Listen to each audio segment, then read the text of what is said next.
অনেকেই আসলে জানে না এবং জানার চেষ্টাও করে না। সেটা হলো কি জানেন, ভারত যদি চায়, মানে ভারত যদি ইচ্ছা করে যে বাংলাদেশে ভয়ঙ্কর রকম দুর্ভিক্ষ সৃষ্টি করবে তারা, সেটা কিন্তু তারা উইদিন 6 মান্থসের মধ্যেই করে ফেলতে পারে। এটা কি আপনারা জানেন? অনেকেই জানেন না, এবং যেহেতু আপনারা জানেন না, অতএব আমাকে কি করতে হচ্ছে এ বিষয়ে একটু বক্তব্য বিবৃতি দিতে হচ্ছে যে কীভাবে বস্তুত 6 মাসের মধ্যেই বাংলাদেশে ভয়ঙ্কর রকম দুর্ভিক্ষ ঘটাতে সক্ষম।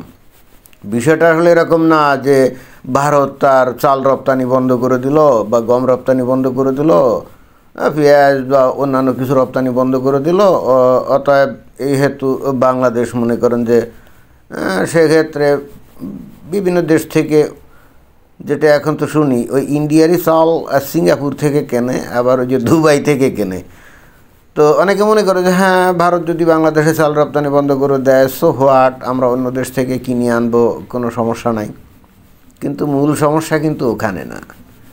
মূল সমস্যা কোনখানে জানেন? মূল সমস্যাটা হলো যে মনে করেন যে যুদ্ধ লাগিয়ে দিল, বা নদীর পানি বন্ধ করে দিল, বা পানি ছেড়ে দিল, বা মনে করেন যে বঙ্গোপসাগরে বাংলাদেশের জাহাজ যেগুলো চলাচল করে সেগুলোকে রাস্তায় আটকে ঝামেলা তৈরি করলো, হ্যারাসমেন্ট করলো। অনেকে হয়তো মনে করতে পারেন যে এভাবেই বস্তুত বাংলাদেশকে বিপদের মধ্যে ফেলতে পারে ভারত। জি না, ওগুলো অনেক দূরের ব্যাপার আর কি। না, ও ছাড়া একেবারে স্রেফ ঠান্ডা মাথায় বাংলাদেশে দুর্ভিক্ষ ঘটাতে পারে। কিভাবে জানেন? সেটা হলো, আপনারা অনেকেই বিষয়গুলো হয়তো জানেন না, আবার অনেকে জেনে থাকতে পারেন। সেটা হলো বাংলাদেশের যে উচ্চ ফলনশীল যে আমাদের যে ধান উৎপাদন করা হয়, এবং যেটা বস্তুত বাংলাদেশের খাদ্য ঘাটতি মিটায়, তাই না? এখানে বাংলাদেশের ওই যে ধান গবেষণা ইনস্টিটিউট বা আরও অন্যান্য যে ইনস্টিটিউট আছে, যে বাড়িটারি কী জানি, ওরা কিন্তু কিছু কিছু উচ্চ ফলনশীল যে বীজ এগুলো তৈরি করে। কিন্তু বেসিক্যালি বাংলাদেশ তার যে চাহিদা, অর্থাৎ উচ্চ ফলনশীল ধানের, তার 100 ভাগের 80 ভাগ যে বীজ, উচ্চ ফলনশীল জাতের যে ধানের বীজ, এটা কিন্তু ভারত থেকে আমদানি করে। এবং সেই সাথে আমদানি করে যাবতীয় কীটনাশক। শুধুমাত্র কিছু সার বাংলাদেশে উৎপাদিত হয়, যেমন ইউরিয়া, ফসফেট, এরকম কিছু বাংলাদেশে উৎপাদিত হয়। কিন্তু উচ্চ ফলনশীল জাতের যত ধানের বীজ আছে তার শতকরা 80%-এরও বেশি কিন্তু ভারত থেকে আমদানি করে বাংলাদেশের কৃষকের হাতে পৌঁছাতে হয়। সরকারি আমদানি করে, বেসরকারিভাবে প্রচুর আমদানি হয়। কৃষকরা যে ধানগুলা তাদের খেতে লাগায়, এর সিংহভাগই হলো ভারত থেকে আমদানি করা বীজ, বুঝছেন? ভারত ছাড়াও বাংলাদেশ কিন্তু চায়না বা আর অন্যান্য দেশ থেকে কিছু বীজ আমদানি করে, কিন্তু সেগুলো খুবই সামান্য। ভারতের থেকে আমদানিকৃত বীজই বাংলাদেশে সবচেয়ে ভালো হয়। অর্থাৎ এই দুই দেশের যে জলবায়ু, আবহাওয়া, সেই দিক দিয়ে হিসাব করলে ভারতে উৎপাদিত যে উচ্চ ফলনশীল ধানের বীজ বাংলাদেশের পরিবেশে একেবারে সুন্দরভাবে খাপ খাইয়ে সেগুলাকে কিন্তু চাষ করা যায়। এখন ধরেন যে ভারত সিদ্ধান্ত নিল যে বাংলাদেশকে বাটে ফেলবে এবং বাংলাদেশের মানুষকে একটা কঠিন শিক্ষা দিবে, এবং কোনোরকম যুদ্ধ ছাড়া, গুলি বন্দুক ছাড়া। কী কাজটা করতে পারে জানেন? স্রেফ এই বীজ রপ্তানি বন্ধ করে দিবে, এবং একই সাথে ওই যে কীটনাশক যতগুলা, ধান খেলে লাগালেই তো হয় না, উচ্চ ফলনশীল জাতের ধান খেতে লাগালে পোকামাকড় বেশি ধরে, এবং সেগুলোকে দমন করতে গেলে কীটনাশক দরকার হয়, তাই না? তাহলে ধানের বীজ এবং একই সঙ্গে কীটনাশক যেগুলো আছে, ভারত মনে করেন যে কমপ্লিটলি বন্ধ করে দিল বাংলাদেশের রপ্তানি। এইবার তাহলে বুঝতে পারছেন, এখন তো মনে করেন যে এই বাংলাদেশে, বা এখন তো শীতকাল চলে, তাই না? আর কিছুদিন পরেই কিন্তু বাংলাদেশের চাষিরা সারা বাংলাদেশে ব্যাপকভাবে উচ্চ ফলনশীল জাতের বোরো যে ধান, এগুলো কিন্তু লাগাবে শীতকালে, এবং যেগুলো পরে ওই যে গরমকালে এই ধানগুলো কাটবে। ভারত যদি সিদ্ধান্ত নেয় যে বাংলাদেশে একটা দুর্ভিক্ষ তৈরি করবে, তাহলে ওরা কমপ্লিটলি এই বীজ যদি রপ্তানি বন্ধ করে, কীটনাশক রপ্তানি যদি বন্ধ করে দেয়, তাহলে তাড়াহুড়া করে তাৎক্ষণিকভাবে বাংলাদেশ কোথা থেকেও কিন্তু বীজ সংগ্রহ করতে পারবে না। আর করলেও সেগুলো বাংলাদেশে জমবে না। কেন জমবে না?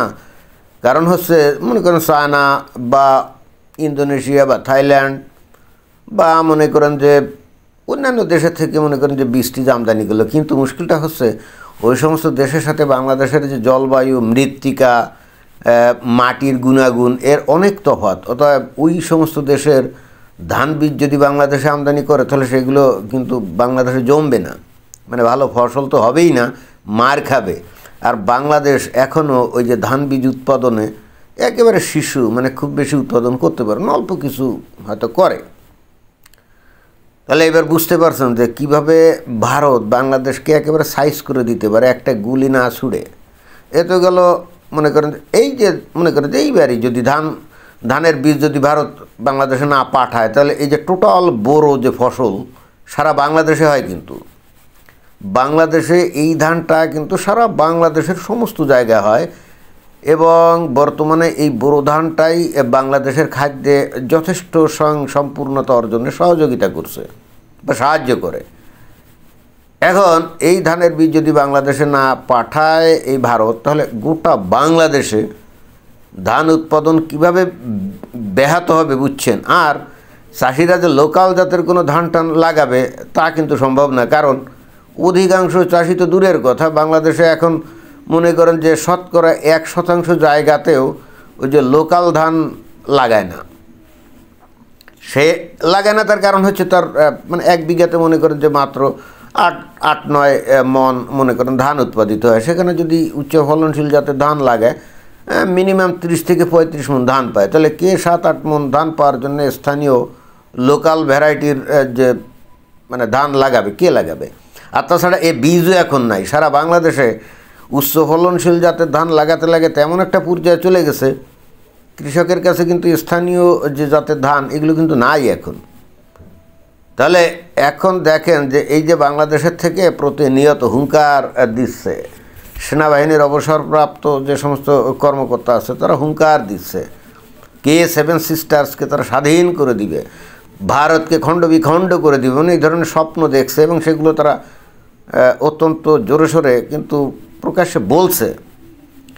এখন চিন্তা করে দেখেন যে এদের এই সমস্ত উস্কানিমূলক বক্তব্য বিবৃতির পর ভারত যদি সিদ্ধান্ত নেয় যে বাংলাদেশকে একটা তারা শিক্ষা দিবেই, আমি জানি না এখনও পর্যন্ত কেন সেই ধরনের সিদ্ধান্ত তারা নেয় নাই।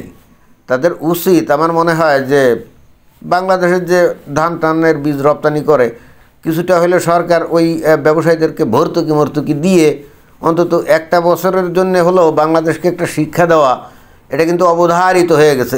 এইটা যদি না দেয় তাহলে বাংলাদেশের মানুষ আসলে বুঝতে পারছে না যে তারা কতটা ভারতের উপর নির্ভর করে। ওই যে বলে না যে বাংলাদেশ নাকি এখন খাদ্যে প্রায় স্বয়ংসম্পূর্ণ।